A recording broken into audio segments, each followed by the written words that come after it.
اردو کی تیسری نظم سکوت شام، جسے لکھا ہے حامد اللہ افسر میرٹھی نے۔ پہلی بات، پرانے زمانے ہی سے رات اور دن کے 24 گھنٹے مقرر ہے، جنہیں 8 پہروں میں تقسیم کیا گیا ہے۔ 3 گھنٹوں کا ایک پہر ہوتا ہے۔ ہم نے اپنی سہولت کے لیے ان کو الگ الگ نام دیے ہیں، مثلاً صبح، دوپہر، سہ پہر، شام اور رات کے 4 پہر۔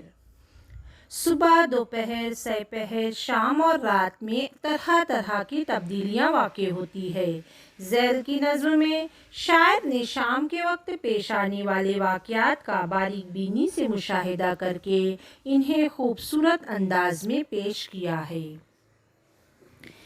جان پہچان: حامد اللہ افسر میرٹھی 29 نومبر سن 1895 کو میرٹھ میں پیدا ہوئے۔ ان کی ابتدائی تعلیم میرٹھ کے مدرسہ عالیہ اور دارالعلوم دیوبند میں ہوئی۔ ڈپٹی نذیر احمد کی نگرانی میں انہوں نے 2 برس تک دہلی میں عربی تعلیم حاصل کی۔ افسر نے علی گڑھ سے نو بہار نامی ایک رسالہ بھی جاری کیا تھا۔ انہوں نے بچوں کے لیے دلچسپ نظمیں اور مفید مضامین بھی لکھے ہیں۔ پیام روح اور جوئے رواں ان کے شعری مجموعے ہیں۔ حیات گاندھی، ماہ نو اور آسمان کا سایہ ان کے قابل ذکر کتابیں ہیں۔ 19 اپریل سن 1974 کو لکھنؤ میں ان کا انتقال ہوا۔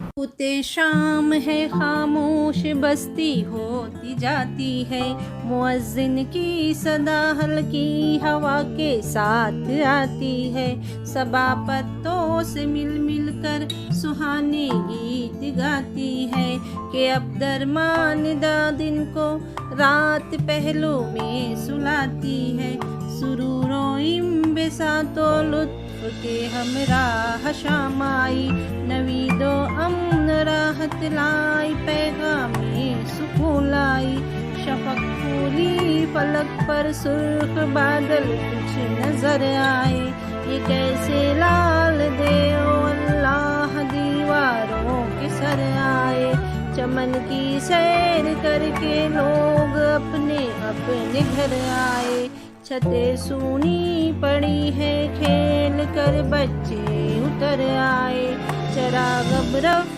رفتہ ہو چلے، روشن مکانوں کے بسیرے کے لیے جاتی ہے چڑیاں آشیانوں میں، بجا گھنٹا شیوالے میں، پجاری نے بھجن گایا، عبادت اور موسیقی نے ہر سو کیف پھیلایا، عقیدت نے بتوں میں بھی خدا کا حسن دکھلایا، کچھ ایسا درد تھا آواز میں دل سن کے بھر آیا، خاموشی میں یکا یک گونج اٹھے دیوار و در سب ہی، سڑک پر چلنے والے جھوم کر گانے لگے خود بھی، سے پوش ہوتا جاتا ہے جہاں آہستہ آہستہ، اندھیرا ہو چلا ہے حکم میرا آہستہ آہستہ،